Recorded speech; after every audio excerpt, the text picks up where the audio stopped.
Hi, my name is Andrew Retenad, and today I will be giving a presentation on the pharmacological treatments to modify disease progression in multiple sclerosis or MS. By the end of this presentation, you should be able to outline various medications used for treating different types of MS-related symptoms, explain the mechanisms of actions of glatiramer acetate, interferon beta, and natalizumab, and how they alter disease progression and health outcomes in MS patients. We will also discuss the clinical implications for exercise physiologists dealing with MS patients. To quickly revise, MS is a chronic inflammatory disease of the central nervous system which is mediated by autoimmunity. This leads to primary demyelination of axons, leading to reduced white matter of the brain and spinal cord. The clinical manifestations of MS are highly variable in regards to both the type and severity of symptoms and the course of the disease. Here we have a diagram of different types of multiple sclerosis. On the y-axis we see the increase of disease severity, and on the x-axis is time.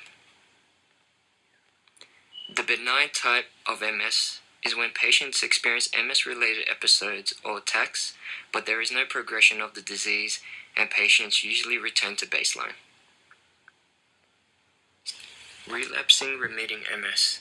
85% of people with MS start with this type of disease course. Acute episodes of neurological symptoms occur, which last for days, weeks, or months, before completely or partially resolving. The intervals between the attacks can vary, but on average occur every 1 to 2 years. Since the exact cause of MS is unclear, the majority of disease-modifying treatments look to focus on treating this type of MS due to its high susceptibility. In primary progressive MS, they experience no relapse, but do have a gradual onset of disability which does not recover or reverse. Secondary relapsing remitting MS occurs in people who start with relapsing remitting MS, but then the relapse becomes less regular or stop altogether. Progressive relapsing MS. This occurs in about 5% of people from the outset, with relapsing occurring and disability building up between relapses. With this in mind, pharmacological agents used to treat MS all fall into 3 categories. Medications to treat MS-related episodes and attacks can include, but are not limited to, corticosteroids and adrenocorticotropic hormones, ACTH, which is used to reduce inflammation in patients recovering from an MS-related episode or attack. Plasmapheresis is mainly used in severe relapses. It is a process in which the plasma in the blood is separated from the cells that contain antibodies that attack the immune system. A machine removes the affected plasma and replaces it with good plasma, or a plasma substitute, and re-inject it into the patient.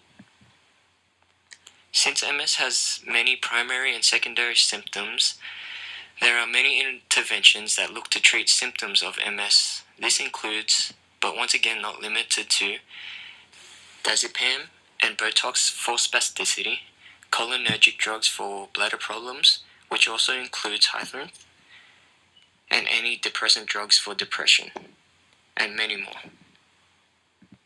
And the final category, drugs that modify the progression of disease. For the purpose of this presentation, we will be mainly focusing on these types of pharmacological treatments: glatiramer acetate, interferon beta, and natalizumab, and the mechanisms of actions relating to MS.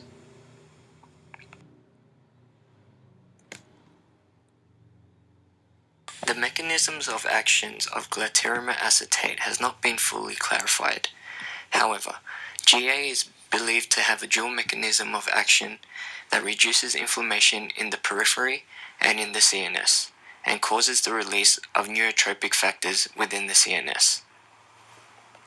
In the periphery, glatiramer acetate competes with myelin-like antigens at the antigen-presenting cells APC level for binding on the major histocompatibility complex, MHC. Due to its ability to compete with myelin antigens for binding to the MHC class II molecules on antigen-presenting cells, glatiramer acetate blocks the proliferation of myelin-reactive T cells and their capacity to secrete pro-inflammatory cytokines. In a study done by Nehols et al., results show a Th1 to Th2 shift in MS patients taking Copaxone or glatiramer acetate when compared to untreated subjects. It was also suggested that Th2 cells are generated on initiation of GA therapy. Consequently, the number of anti-inflammatory Th2 cells rise, which is one of the suggested mechanisms of GA. GA reduces also Th1 cells through energy apoptosis and the Th2 secretion of anti-inflammatory cytokines further inhibit Th1 cells.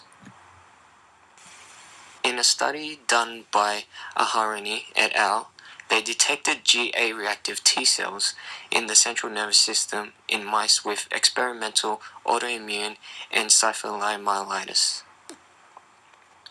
GA-reactive Th2 cells is then suggested to migrate into the CNS. Once in the CNS, these Th2 cells are believed to reduce inflammation by a phenomenon called bystander suppression. The restimulation of GA-specific Th2 cell is thought to occur through myelin basic protein, along with other myelin byproducts.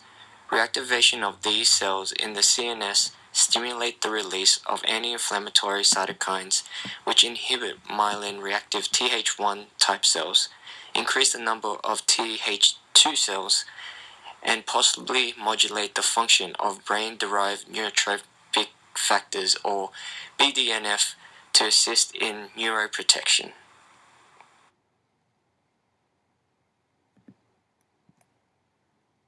The mechanisms of interferon beta has not been fully elucidated and remains unclear even with optimistic clinical developments like the studies done by Xu et al. And Pratt et al. The results of the study done by Xu et al. Showed MRI profiles responses to interferon beta and were analyzed and described in detail in a group of 15 patients with relapsing remitting MS who were imaged monthly for 3 years. It is suggested that patients with MS treated with interferon beta showed reduced monthly mean number of contrast-enhancing lesions, or CELs, which are inflammatory plaques. One of the strengths of this study is the unique number of monthly MRIs performed on each subject, but the study's weakness could also be the limited number of patients in the study.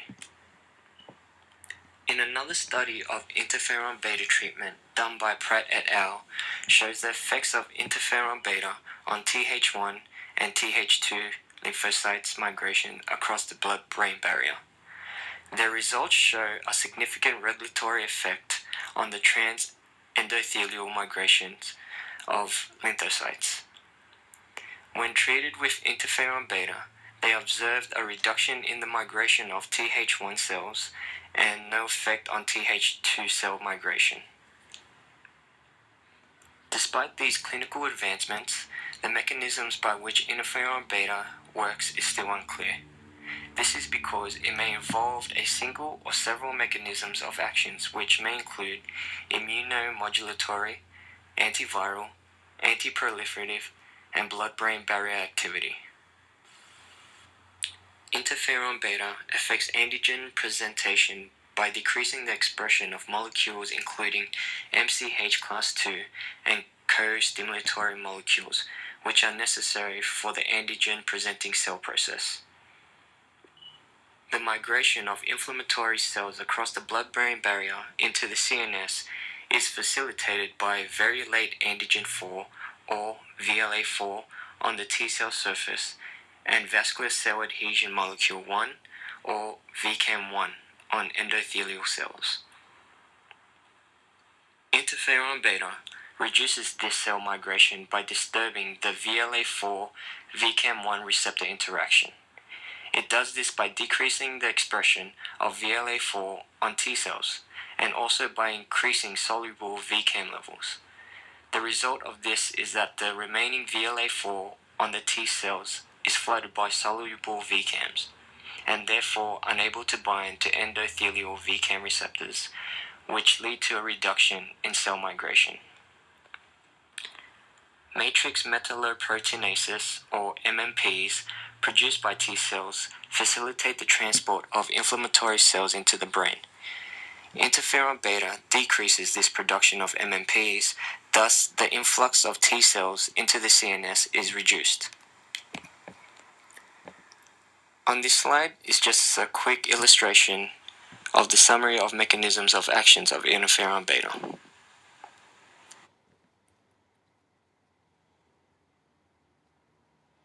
The mechanisms of actions of natalizumab was seen in mice with experimental autoimmune encephalomyelitis, an animal model for multiple sclerosis.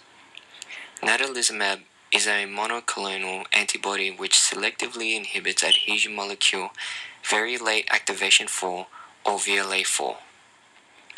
VLA4 plays an important role in immune cell migration into the CNS by interacting with its counter-receptor on endothelial cells, VCAM1.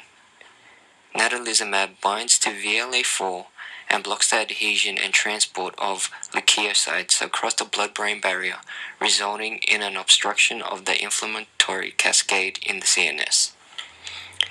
It is unclear if natalizumab enters into the CNS, as antibodies have difficulties traversing the blood-brain barrier, even in certain diseases like MS, in which the blood-brain barrier is compromised. Therefore, unlike glatiramer acetate, it appears that natalizumab may not have a direct action inside the CNS, although contradictory evidence by Yadizu and Putix suggests the opposite. In a study done by Pullman et al., 627 MS patients were randomly assigned to receive natalizumab and 315 to receive placebo by intravenous infusion every 4 weeks for more than 2 years. On the y-axis shows the progression of disability, and the x-axis is time in weeks over the 2-year period. Results show natalizumab reduced the risk of sustained progression of disability by 42% over 2 years with a 95% confidence interval. The cumulative probability of progression was 17% in the natalizumab group and 29% in the placebo group. Interestingly, the study done by Rudig et al. Combined natalizumab and interferon beta treatments. The results show the cumulative probability of progression at 2 years was 23% with the combination therapy group and 29% with the interferon beta group, with a confidence interval of 95%. Although combination therapy seemed to be more beneficial, further research needs to be explored in the risk associated with combining these therapies.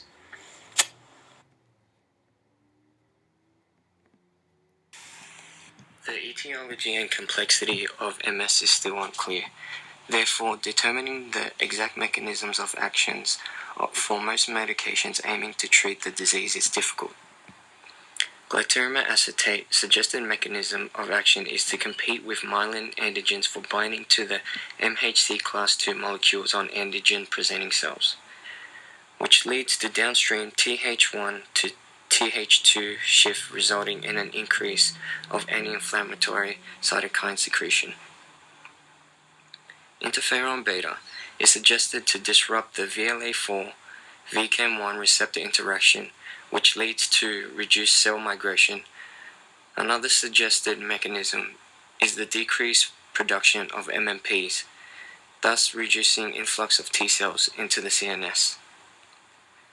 Natalizumab proposed primary mechanism is to bind to VLA4 and block the adhesion of transport of leukocytes across the blood-brain barrier, resulting in the cease of inflammatory cascade in the CNS.